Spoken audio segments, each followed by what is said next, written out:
Camelot Editora apresenta O Banquete e Apologia de Sócrates, de Platão, narrado por Matheus Prado. Introdução. Escrito por Platão entre os anos 385 a.C. e 380 a.C., O Banquete é um diálogo entre Apolodoro e um companheiro, em que estiveram presentes outras figuras ilustres da sociedade grega. Amor e amizade são os temas principais da obra. O autor não foi testemunha do evento. Sua narrativa se baseia em relatos de terceiros. Agaton havia vencido um concurso de tragédias e oferece um jantar para celebrar a ocasião. O banquete acaba por se tornar uma espécie de competição, onde cada intelectual tece um discurso para elogiar o amor. Entre os presentes, a figura mais importante é Sócrates, mentor de Platão. Platão retira de Eros, amor, a condição de Deus e transforma-o em um intermediário entre os deuses e os mortais. Mostra que o amor é um dos maiores bens do homem, junto com a inteligência e a sabedoria. Como prática, não é nem bom nem mal em si mesmo. No diálogo, existe também uma explicação e a naturalização do amor bissexual e do amor homossexual. Platão relaciona o amor com a verdade, pois quando se ama, não é somente exercer o poder sobre alguém ou demonstrar força, mas trata-se de saber ser correspondido, ou seja, trata-se da verdade. Outro texto fundamental de Platão é Apologia de Sócrates, em que narra o discurso de defesa proferido por Sócrates frente ao tribunal de Atenas, onde era réu dos crimes de corromper a juventude e crer em outros deuses. O julgamento de Sócrates foi um dos fatos históricos mais importantes da Grécia Antiga. O Banquete. Apolodoro. Creio que a respeito do que quereis saber não estou mal informado.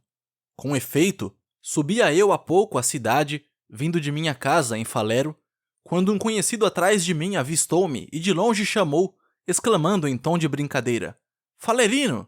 Eli, tu, Apolodoro! Não me esperas?" Parei e esperei. E ele disse-me: "Apolodoro, há pouco mesmo eu te procurava, desejando informar-me do encontro de Agaton, Sócrates, Alcibíades e dos demais que então assistiram ao banquete, e saber dos seus discursos sobre o amor, como foram eles."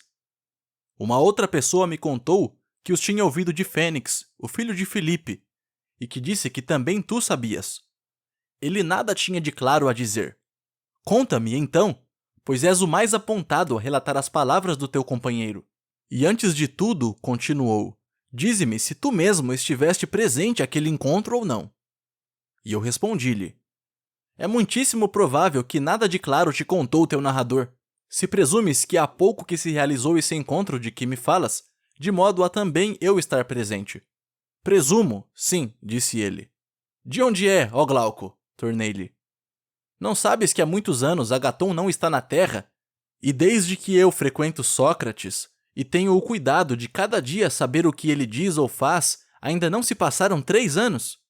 Anteriormente, rodando ao acaso e pensando que fazia alguma coisa, eu era mais miserável que qualquer outro, e não menos que tu agora, se creis que tudo se deve fazer de preferência à filosofia. Não fiques zombando, tornou ele, mas antes, dize-me quando se deu esse encontro.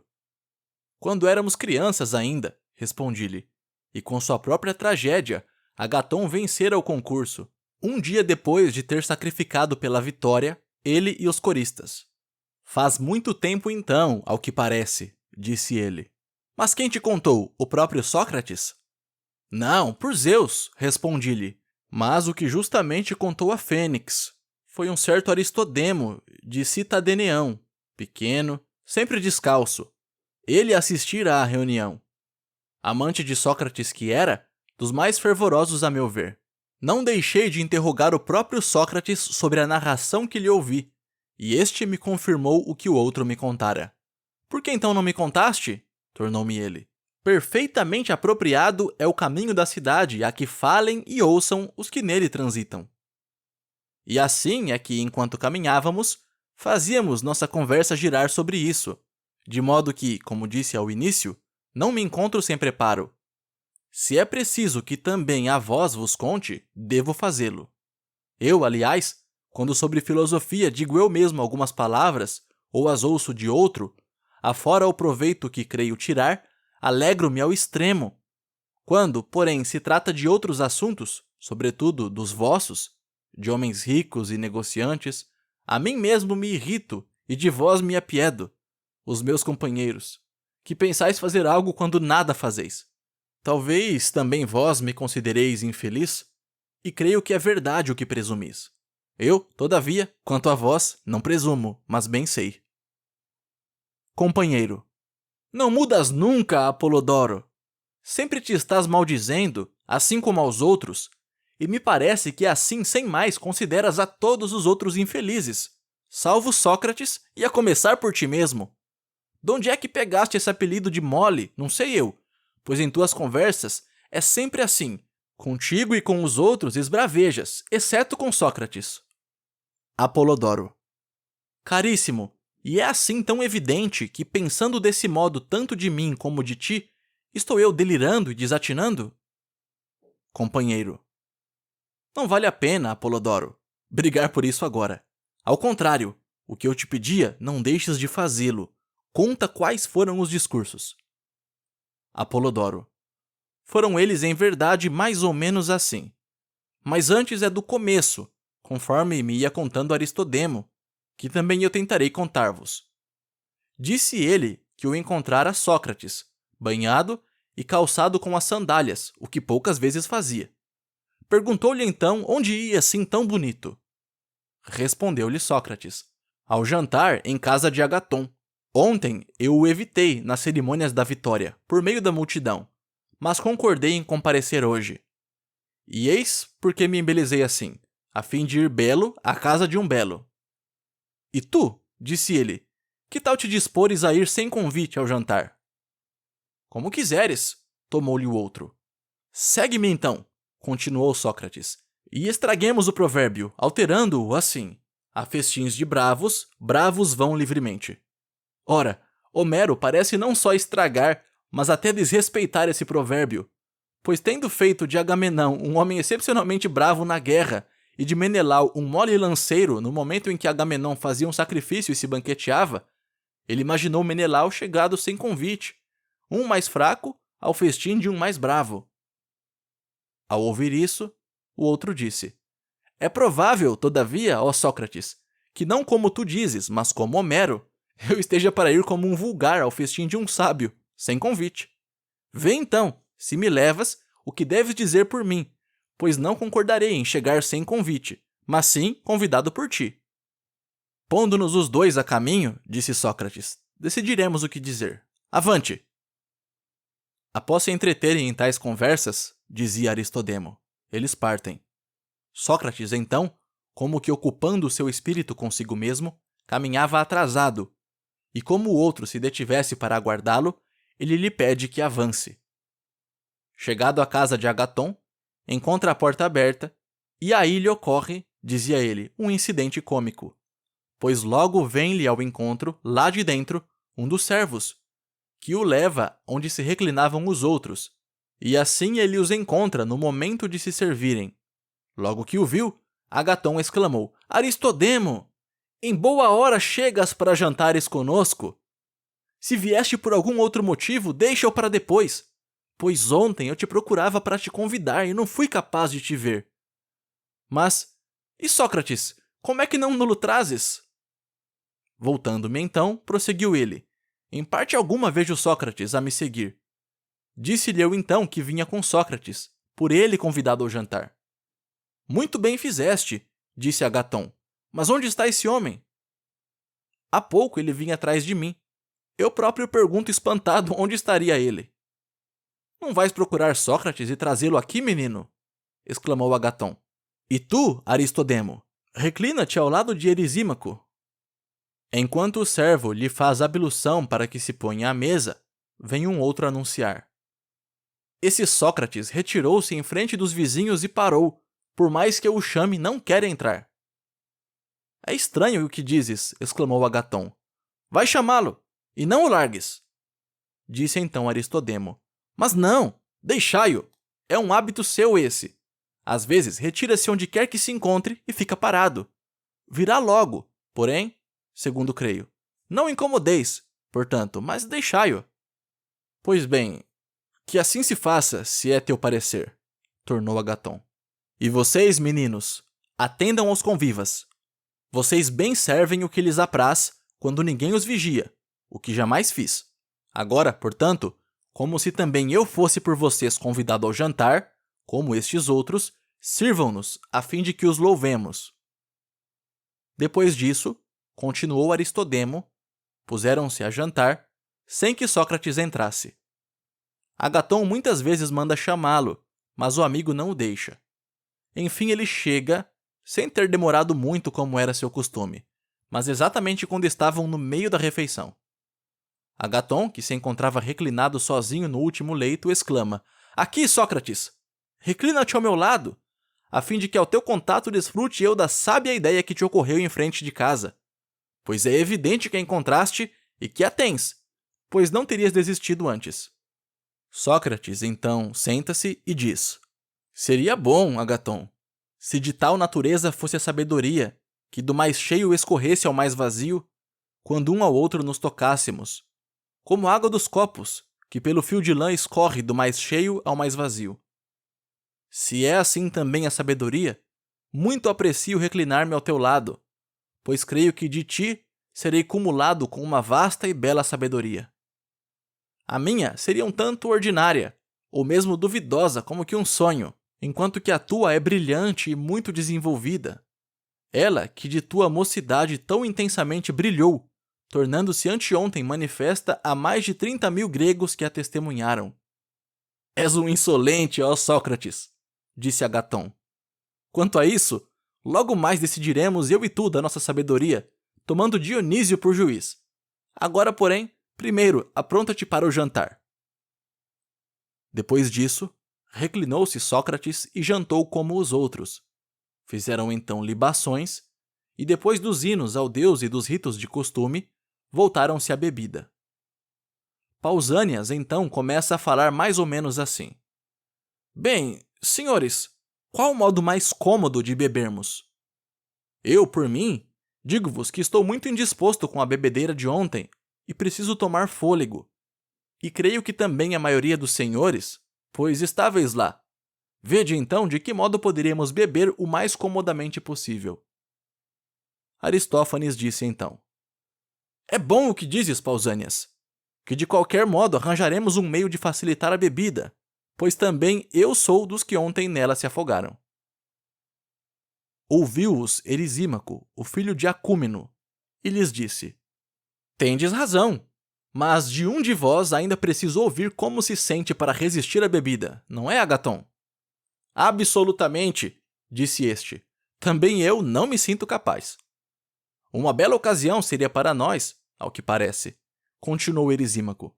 Para mim, para Aristodemo, Fedro e os outros, se vós, os mais capazes de beber, desistis agora. Nós, com efeito, somos sempre incapazes.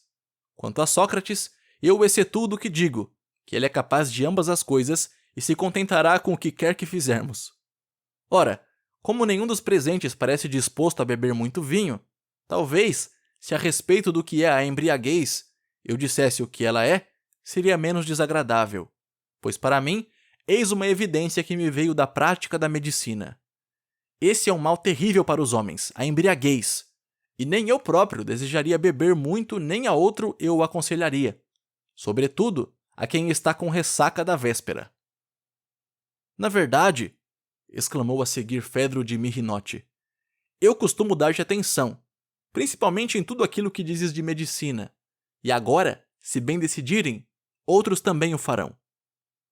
Ouvindo isso, concordam todos em não passar a reunião embriagados, mas bebendo cada um a seu bel prazer. Como então, continuou Erisímaco, é isso que se decide, beber cada um quanto quiser, sem que nada seja forçado, o que sugiro então é que mandemos embora a flautista que acabou de chegar, que ela vá flautear para si mesma, se quiser, ou para as mulheres lá dentro. Quanto a nós, com discursos devemos fazer nossa reunião hoje, E que discursos, eis o que, se vos apraz, desejo propor-vos. Todos, então, declaram que lhes apraz e o convidam a fazer a proposição. Disse então Erisímaco: o exórdio de meu discurso é como em Melanipa de Eurípides, pois não é minha, mas de Fedro a história que vou contar. Fedro, com efeito, frequentemente me diz irritado: não é estranho, Erisímaco, que para outros deuses haja hinos e peãs feitos pelos poetas, enquanto que ao amor, um deus tão venerável e tão grande, jamais um só dos poetas que tanto se engrandeceram fez sequer um elogio? Se queres, observa também os bons sofistas. A Hércules e as outros eles compõem louvores em prosa, como o excelente Pródico. E isso é menos de admirar, que eu já me deparei com um livro de um sábio, em que o sal recebe um admirável elogio por sua utilidade. E outras coisas desse tipo em grande número poderiam ser elogiadas. Assim, portanto, enquanto em tais ninharias dependem tanto esforço, ao amor nenhum homem até o dia de hoje teve a coragem de celebrá-lo devidamente, a tal ponto de ter negligenciado um tão grande Deus. Ora, tais palavras parece que Fedro as diz com razão. Assim, não só eu desejo apresentar-lhe a minha quota e satisfazê-lo, como ao mesmo tempo parece-me que nos convém, aqui presentes, venerar o Deus. Se então a vós vos parece assim, poderíamos muito bem entreter nosso tempo em discursos. Acho que cada um de nós, da esquerda para a direita, deve fazer um discurso de louvor ao amor, o mais belo que puder, e que Fedro deve começar primeiro, já que está na ponta e é o pai da ideia. Ninguém contra ti votará, ó Erisímaco, disse Sócrates. Pois nem certamente me recusaria eu, que afirmo em nada mais ser entendido senão nas questões de amor, nem sem dúvida Agaton e Pausânias, nem tampouco Aristófanes, cuja ocupação é toda em torno de Dionísio e de Afrodite, nem qualquer outro destes que estou vendo aqui. Contudo, não é igual a situação dos que ficamos nos últimos lugares. Todavia, se os que estão antes falarem de modo suficiente e belo, bastará. Vamos, pois, que em boa sorte comece Fedro e faça seu elogio do amor. Estas palavras tiveram a aprovação de todos os outros, que também aderiram às exortações de Sócrates. Sem dúvida, de tudo que cada um deles disse, nem Aristodemo se lembrava bem, nem por minha vez eu me lembro de tudo o que ele disse, mas o mais importante, e daqueles que me pareceu que valia a pena lembrar, de cada um deles eu vos direi o seu discurso. Primeiramente, tal como agora estou dizendo, disse ele que Fedro começou a falar mais ou menos desse ponto, que era um grande deus o amor, e admirado entre homens e deuses, por muitos outros títulos e sobretudo por sua origem. Pois é honroso entre os mais antigos, dizia ele, e a prova disso é que não há ancestrais do amor. E Hesíodo afirma que primeiro nasceu o caos, e só depois a terra de largos seios, de todos assento sempre seguro, e o amor. Diz ele, então, que depois do caos foram estes dois que nasceram, terra e amor. E Parmênides diz do princípio que ela pensou em amor antes de todos os deuses. E com Hesíodo também concorda a Cusilau. Assim, de muitos lados se reconhece que o amor é entre os deuses o mais antigo. E sendo o mais antigo, é para nós a causa dos maiores bens. Não sei eu, com efeito, dizer que haja maior bem para quem entra na mocidade do que um bom amante, e para um amante, do que o seu bem-amado. Aquilo que, com efeito, deve dirigir toda a vida dos homens, dos que estão prontos a vivê-la nobremente, eis o que nem a estirpe pode incutir tão bem, nem as honras, nem a riqueza, nem nada mais, como o amor. A que é, então, que me refiro? À vergonha do que é feio e ao apreço do que é belo. Não é com efeito possível, sem isso, nem cidade nem indivíduo produzir grandes e belas obras. Afirmo eu, então, que todo homem que ama, se fosse descoberto a fazer um ato vergonhoso, ou a sofrê-lo de outrem, sem se defender por covardia, visto pelo pai não se envergonharia tanto, nem pelos amigos, nem por ninguém mais, como se fosse visto pelo bem-amado. E disso mesmo é o que também no amado nós notamos, que é sobretudo diante dos amantes que ele se envergonha, quando surpreendido em algum ato vergonhoso. Se por conseguinte algum meio ocorresse de se fazer numa cidade, ou uma expedição de amantes e de amados, não haveria melhor maneira de a constituírem, senão afastando-se eles de tudo que é feio e disputar entre si no apreço a honra. E quando lutassem um ao lado do outro, tais soldados venceriam, por poucos que fossem, por assim dizer, todos os homens. Pois um homem que está amando, se deixou seu posto ou largou suas armas, aceitaria menos, sem dúvida, a ideia de ter sido visto pelo amado do que por todos os outros, e a isso preferiria muitas vezes morrer. E quanto a abandonar o amado ou não o socorrer em perigo, ninguém há tão ruim que o próprio amor não o torne inspirado para a virtude, a ponto de ficar ele semelhante ao mais generoso de natureza. E, sem mais rodeios, o que disse Homero, do ardor que a alguns heróis inspira o Deus. Eis que o amor dá aos amantes como um dom emanado de si mesmo. E quanto a morrer por outro, só o consentem os que amam, não apenas os homens, mas também as mulheres. E a esse respeito, a filha de Pélias, Alceste, dá aos gregos uma prova plena em favor dessa afirmativa. Ela, que foi a única a consentir em morrer pelo marido, embora tivesse este pai e mãe, os quais ela tanto excedeu na afeição do seu amor, que os fez aparecer como estranhos ao filho e parentes apenas de nome. Depois de praticar ela esse ato, tão belo pareceu ele não só aos homens, mas até aos deuses que, embora muitos tenham feito muitas ações belas, foi a um bem reduzido número que os deuses concederam esta honra de fazer do Hades subir novamente sua alma, ao passo que a dela eles fizeram subir, admirados do seu gesto. É assim que até os deuses honram ao máximo o zelo e a virtude no amor. A Orfeu, o filho de Eagro, eles o fizeram voltar sem o seu objetivo, pois foi um espectro o que eles lhe mostraram da mulher que ele quis recuperar, mas não lhe deram a própria. Esperamos que você tenha gostado desta prévia. Para continuar ouvindo este audiolivro no Google Play Livros, use o link na descrição do vídeo.